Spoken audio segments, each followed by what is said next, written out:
let's talk about this idea of the Pareto principle real quick. It's the 80-20 rule. I've talked about it before, but there's a few ways of phrasing it. The square root of all outcomes the square root of all reasons create the majority of outcomes. So it's like the square root of all artists have half the streams. So it's like a very small minority of artists get one half of the streams. So they get a huge chunk of the streams that occur. One half of the money is owned by a square root of people, because that's what happens when you get more and more popular. You get more and more fame. You get more and more money. It becomes easier and easier for you to keep excelling. That's one way of seeing the Pareto. But there's another way of seeing it where it's like, imagine you run a business and you're like, okay, 20% of my customers bring in 80% of my revenue. That means I'm going to say yes to these type of customers. And there's another side. 20% of your customers provide 80% of your complaints and headache. These are the customers you need to start saying no to, and these are the customers you might have to drop, because if you negotiate for yourself in life, you will see that, hey, I can make the decision. It's my business, and I will focus on the things that are going to help me and help the world. And I'm not going to say yes to things that are going to drag me down and make me stressed. And that's kind of the idea of this example in life, where let's say you have priorities and you have a goal, and it's like, okay, I want to start a business by the end of 2023.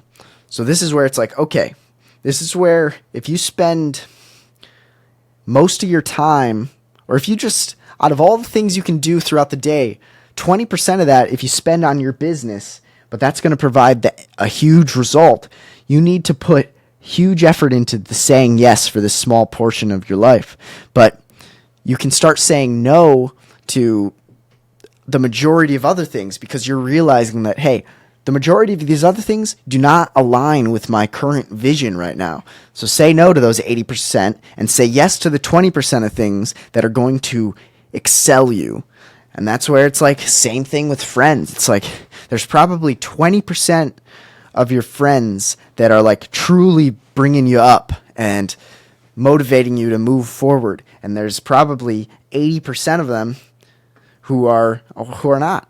So say yes to the things that are going to improve your life and say no to the things that aren't. If you care about yourself and love yourself and respect yourself and have discipline over your goals, then you're going to have to say no more. And this is a podcast mainly for me. I want to learn more about it. I just, name 10 books about saying no. Like there's a book called Boundaries. There's a book called, Saying No, 365 Ways to Say It and Mean It.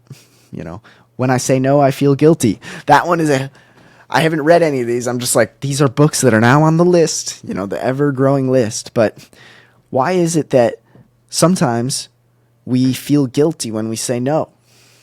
I don't fully know. But this is where it's easy for some people to say, don't feel guilty. But it's hard for me to not feel guilty, because I want to I want to please people. I want to help people. But it goes into this where it's like, imagine there was homeless people outside your door and they were like knocking and they were like, please, we need help. Can we just have a place to sleep?